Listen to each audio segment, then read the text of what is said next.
नमस्कार जय जगन्नाथ आम चैनल को आपण मानकु बहुत बहुत स्वागत। आजिर एही वीडियो रे मु आपण मानकु एपरी एक गछ विषय रे कहिबाकु जाउछि जहा मानव जाति पई एक दिव्य चमत्कार एवं आशीर्वाद स्वरूप अटे। एही जो वृक्षलता मानव जाति पई कौनसी संजीवनी बूटी ठारू कम नुहे। तेबे आज मु आपण मानकु जेउ गछ विषय रे कहिबाकु जाउछि सेही गछटी कौनसी संजीवनी बूटी ठारू कम नुहे। तेबे आउ मु जेउ गछ विषय रे कहिबाकु जाउछि सेही गछटी कौनसी चमत्कारी गछ ठारू कम नुहे। एहार प्रयोग मनुष्य जाति पई अत्यंत आवश्यक अटे। आयुर्वेद रे एही गछर बहुत अधिक महत्व रहिछि। तेबे आजिर एही वीडियो रे मु आपण मानकु एही गछर तांत्रिक आयुर्वेदिक एवं धार्मिक प्रयोग विषय रे कहिबी। तेबे सांग माने एही गछ को आमे समस्ते लाजकुली गछ भावरे जानिछे एवं ए गछटी को आपण प्रायतः सबु जगारे देखिबाकू पाउथिबे। तेबे सांग माने आसंतु जानिबा एही गछर चमत्कारी प्रयोग विषय रे। तेबे वीडियो को संपूर्ण देखिबा पूर्वरु वीडियो को लाइक करी चैनल टी को सब्सक्राइब करी दियंतु एवं कमेंट बॉक्स रे जय मां लक्ष्मी निश्चय लिखंतु। सांग माने आपण माने जानिथिबे एही गछ को छुईबा मात्रे ही पत्र गुड़िक बुझी होई जाइथाए। अनेक लोकर बाड़ी रे मध्य एही गछटी देखिबाकू मिलिथाए। तेबे आसंतु एहार धार्मिक प्रयोग विषय रे जानि नेबा। एही गछटी जेउ घरे रही थाए से घरे तंत्र मंत्रर कौनसी प्रभाव पड़ी न थाए। तेबे आपण जदि एही गछटी को निज बाड़ी रे लगांती निज बाड़ी रे रखंती तेबे आपणक घर उपरे तंत्र मंत्रर कौनसी भी प्रभाव पड़िबो नाही। एही गछटी तंत्र शक्ति को निज आड़कू शोषी नहीं थाए। सांग माने किछि एपरी व्यक्ति थांती जेउ मानकर खराप नजर आम घर उपरे पड़ी थाए। तेबे कौनसी भी खराप दृष्टि ठारू निज घर को बंचाइबा पाई हेले आपण निज घरे एही गछटी को निश्चय लगांतु। एही गछटी समस्त प्रकारर खराप शक्ति को निज आड़कू आकर्षित करि देइथाए जहा फलरे कौनसी भी खराप शक्तिर प्रभाव आमर घर उपरे पड़ी न थाए। एहार द्वितीय फायदा हेउछि एहा आम घरर समस्त वास्तुदोष गुड़ी को नष्ट करिथाए। जदि गृहर कौनसी व्यक्तिंकर कंठदोष थाए तेबे एही गछटी आमर घर परिसर मध्यरे रहिबा द्वारा कंठदोष मध्य दूर होई जाइथाए। एहार चेर को जदि आपण ताबीज रे भर्ती करी आपण धारण करंती तेबे काशजनित समस्त समस्या मध्य दूर होइथाए। तेबे आपणकर जदि काशजनित कौनसी समस्या थाए तेबे एहार चेर को आपण लाल कपड़ा रे बांधी रविवार दिन ही धारण करंतु। आपणकू बहुत जल्दी एहार लाभ प्राप्त हेबो। तत्काल ही आपणकू काश संबंधित रोगरू मुक्ति मिलिबो। एहा परे एहाकू निजर आत्मरक्षा पाई मध्य व्यवहार करा जाइथाए। जदि आपणक उपरे कहार खराप नजर किंबा कला शक्तिर प्रभाव रही जाइथाए तेबे एही सबु खराप नजररू बंचिबा पाई आपण निजर शरीरर चारिपटे नाली ओ हलदिया जो सूता आमे पूजारे व्यवहार करिथाउ ताकू निज शरीर चारिपटे 7 थर बुलाई नियंतु। तापरे सेही सूता को नहीं आपण से लाजकुली गछरे बांधी दियंतु। एमिति करिबा द्वारा आपणक उपरे जो खराप नजर किंबा नकारात्मक शक्तिर प्रभाव रही थाए ताहा संपूर्ण रूपरे कटि जाइथाए। सांग माने गछलतारे बहुत अलौकिक शक्ति रही थाए। प्राचीन कालरो ही आमे माने गछ को देवादेवी सदृश पूजा करिथाउ एवं वैज्ञानिक दृष्टिकोणरू मध्य एही गछलता गुड़िक आम बंचिबार आधार अटंती। कारण गछलता पाही ही ଏହି ଜୀବଜଗତ ତିଷ୍ଠି ହୋଇପାରିଛି। ବିନା ଗଛଲତାରେ ଆମେ ମଧ୍ୟ ବଞ୍ଚିବା ଅସମ୍ଭବ ଅଟେ। ମାତ୍ର ଜ୍ୟୋତିଷ ଶାସ୍ତ୍ରରେ କିଛି ଏମିତି ଗଛ ବିଷୟରେ ମଧ୍ୟ କୁହାଯାଇଛି ଯେଉଁ ଗଛଗୁଡ଼ିକ ଆପଣ ନିଜ ଗୃହରେ ଲଗାଇବା ଦ୍ୱାରା ଆପଣଙ୍କର ଧନ ବୃଦ୍ଧି ହୋଇଥାଏ। ଏହା ସହିତ ଏପରି କିଛି ଗଛ ରହିଛି ଯେଉଁ ଗଛଗୁଡ଼ିକ ଆପଣଙ୍କର ଦୁର୍ଭାଗ୍ୟର କାରଣ ହୋଇଥାଏ। ସେହିପରି ଗୋଟିଏ ଗଛ ହେଉଛି ମନି ପ୍ଲାଣ୍ଟ ଗଛ, ଯାହାକୁ ଆମେମାନେ ସମସ୍ତେ ବହୁତ ଶୁଭ ବୋଲି ମାନିଥାଉ। ଏପରି ମାନ୍ୟତା ରହିଛି ଯେ ଆମେ ଘରେ ମନି ପ୍ଲାଣ୍ଟ ଗଛ ଲଗାଇବା ଦ୍ୱାରା ଆମକୁ ମା ଲକ୍ଷ୍ମୀଙ୍କର ଆଶୀର୍ବାଦ ପ୍ରାପ୍ତ ହୋଇଥାଏ, ଯାହାଫଳରେ ଆମର ଆର୍ଥିକ ସ୍ଥିତି ସୁଦୃଢ଼ ହୋଇଥାଏ।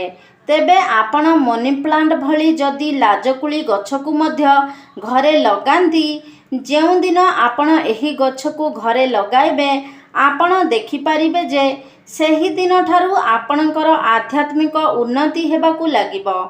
ଧୀରେ ଧୀରେ ଆପଣଙ୍କର ଏବଂ ଆପଣଙ୍କ ପରିବାରର ସଦସ୍ୟମାନଙ୍କର ଉନ୍ନତି ହେବାକୁ ଲାଗିବ ଏବଂ ବିଭିନ୍ନ ଦିଗରୁ ଆପଣଙ୍କ ଗୃହକୁ ଅର୍ଥର ମଧ୍ୟ ଆଗମନ ହେବ। ତେବେ ଆସନ୍ତୁ ଏବେ ଜାଣିନେବା ଏହି ଗଛର ଆୟୁର୍ବେଦିକ ପ୍ରୟୋଗ ବିଷୟରେ।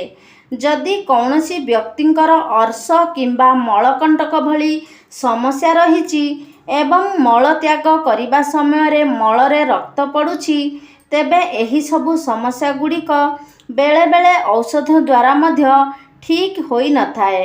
ଆପଣମାନେ ଯଦି ଔଷଧ ସହିତ ଏହି ଗଛର ପ୍ରୟୋଗ କରନ୍ତି, ତେବେ ଆପଣଙ୍କୁ ବହୁତ ଶୀଘ୍ର ଲାଭ ପ୍ରାପ୍ତ ହୋଇଥାଏ। ତେବେ 3 ଗ୍ରାମ ଲାଜକୁଳି ଲତାର ଚେରର ଚୂର୍ଣ୍ଣକୁ ଆପଣ ଯଦି ଦହି ସହିତ ସେବନ କରନ୍ତି ଏବଂ ଦିନରେ 2 ଥର ସକାଳ ସମୟରେ ଏବଂ ସନ୍ଧ୍ୟା ସମୟରେ 2 ଥର ଏହାକୁ ସେବନ କରନ୍ତି, ତେବେ ଅର୍ଶ ମଳକଣ୍ଟକ ଭଳି ସମସ୍ୟାଗୁଡ଼ିକ ଜଲ୍ଦି ଶେଷ ହୋଇଥାଏ। ଯଦି ଆପଣଙ୍କ ଗଳାରେ ଦରଜ ହେଉଥାଏ, ତେବେ ଏହାର ସମାଧାନ ପାଇଁ ମଧ୍ୟ ଏହି ଗଛର ବ୍ୟବହାର କରାଯାଇଥାଏ। ଗଳାରେ ଦରଜ ଦେବା ଦ୍ୱାରା ଆମକୁ ବହୁତ କଷ୍ଟ ହୋଇଥାଏ। ଆମମାନଙ୍କ ପାଇଁ ଏହା ଏକ ଗମ୍ଭୀର ସମସ୍ୟା ହୋଇଥାଏ। ତେବେ ଆପଣମାନେ ଏହି କଷ୍ଟରୁ ମୁକ୍ତି ପାଇବା ପାଇଁ ଔଷଧ ସହିତ ଏହି ଗଛର ବ୍ୟବହାର କରିପାରିବେ। ପ୍ରତିଦିନ ଯଦି ଆପଣ ଏହାର ପତ୍ରର ରସ 10 ml ପାନ କରନ୍ତି, ତେବେ ଏହି ସମସ୍ୟା ଆପଣଙ୍କର ଜଲ୍ଦି ଠିକ୍ ହୋଇଯାଇଥାଏ। ଏହା ବ୍ୟତୀତ ଯଦି କୌଣସି ବ୍ୟକ୍ତିକୁ ଜଣ୍ଡିସ୍, ଅପଚ ଭଳି ସମସ୍ୟା ରହିଛି, ତେବେ ଏହିସବୁ ରୋଗରୁ ମୁକ୍ତି ପାଇବା ପାଇଁ ଆପଣ ପ୍ରତିଦିନ ଏହି ପତ୍ରର ରସରୁ 5 ml ଲେଖାଏଁ ପାନ କରନ୍ତୁ। ତେବେ ଆପଣଙ୍କର ଘର ପରିବାରରେ ଯଦି କାହାର ଏହିଭଳି ସମସ୍ୟା ରହିଛି, ତେବେ ପ୍ରତିଦିନ ଆପଣ ଏହାର ପତ୍ରର ରସ 5 ml ଲେଖାଏଁ ପାନ କରନ୍ତୁ। 5 ml ଲେଖାଏଁ ଯଦି 5 ଦିନ ପର୍ଯ୍ୟନ୍ତ ପାନ କରନ୍ତି, ତେବେ ଜଣ୍ଡିସ୍ ଭଳି ରୋଗ ମୂଳରୁ ହିଁ ଶେଷ ହୋଇଯାଇଥାଏ। ଆପଣମାନେ ଜାଣନ୍ତୁ, ଯେତେବେଳେ କୌଣସି ବ୍ୟକ୍ତିକୁ ଯଦି କଙ୍କଡ଼ା ବିଛା କାମୁଡ଼ି ଦେଇଥାଏ, ସେତେବେଳେ ଏହା ବହୁତ ଯନ୍ତ୍ରଣା ଦେଇଥାଏ। ତେବେ ଏହି ଯନ୍ତ୍ରଣାରୁ ମୁକ୍ତି ପାଇବା ପାଇଁ ଆପଣମାନେ ଯଦି ଲାଜକୁଳିର ପତ୍ର ଏବଂ ଚେରକୁ ପେଷି ଏକ ପେଷ୍ଟ ବନାଇ ସେହି ଜାଗାରେ ଲେପ ଦିଅନ୍ତି, ଲେପ ଦେବା ଉପରେ ତା ଉପରେ ଏକ କପଡ଼ା ବାନ୍ଧି ଦିଅନ୍ତୁ। ଦେଖିବେ 15ରୁ 20 ମିନିଟ୍ ଭିତରେ ସେହି ଯନ୍ତ୍ରଣା ସମ୍ପୂର୍ଣ୍ଣ ରୂପରେ କମିଯିବ।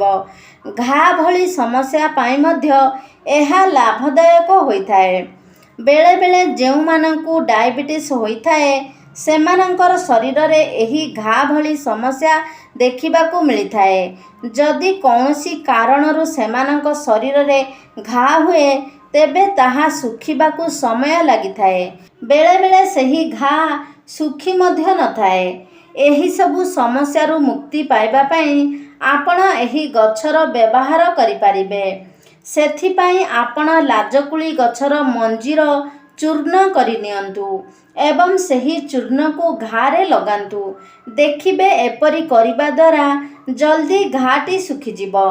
ସାଙ୍ଗମାନେ, ଡାଇବେଟିସ୍ ସମସ୍ୟା ଏକ ଗମ୍ଭୀର ସମସ୍ୟା ହୋଇଥାଏ। एवं आजिर जुगरे समस्तक मध्यरे एही डायबिटीज रोगटी देखिबाकू मिलुछि। तेबे डायबिटीज रोग को दूर करिबा पई एही गछटी रामबाण सदृश होइथाए। तेबे एपरि माना जाइथाए जे निम्ब मंजीर चूर्ण, बेल गछर पत्र एवं लाजकुली गछर पत्र एवं चेर एहार चूर्ण 4टी जिनिसर चूर्ण को मिसाई आपण एक पाउडर प्रस्तुत करंतु। एही पाउडर को आपण प्रतिदिन सकाळ समय रे एवं संध्या समय रे खाली पेटरे गोटिए चामच एही पाउडर नेई पानी रे मिसाई पी दियंतु।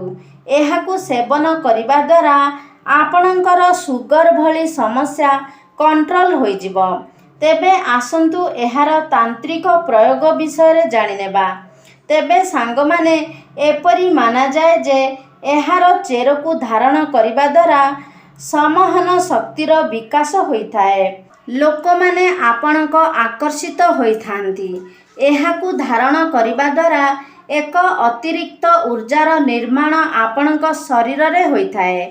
आपणकू एपरि अनुभव होइथाए जे कौनसी द्रव्य शक्ति जेपरि आपणकर आध्यात्मिक उन्नति को वृद्धि करिबाकू देउछंती। एहार चेर को धारण करिबा द्वारा आपणकू प्रत्येक कार्य रे सफलता मिलिथाए। जीवन रे आपण जे कौनसी भी कार्य आरंभ करिथांती सेही कार्य को आपण संपूर्ण रूप रे पूर्ण करि पारिथांती एवं गृह को विभिन्न दिगरु धनर आगमन मध्य होइथाए। तेबे सांग माने आजिर एही भिडियोटी एइठी समाप्ति करिबा। जदि आजिर एही भिडियोटी आपण मानकू भल लागिछि ताहले लाइक करिबे, शेयर करिबे। आम चैनल को जदि सब्सक्राइब करि नाहंती ताहले सब्सक्राइब करिदेबे। सर्वे भवन्तु सुखिनः। धन्यवाद।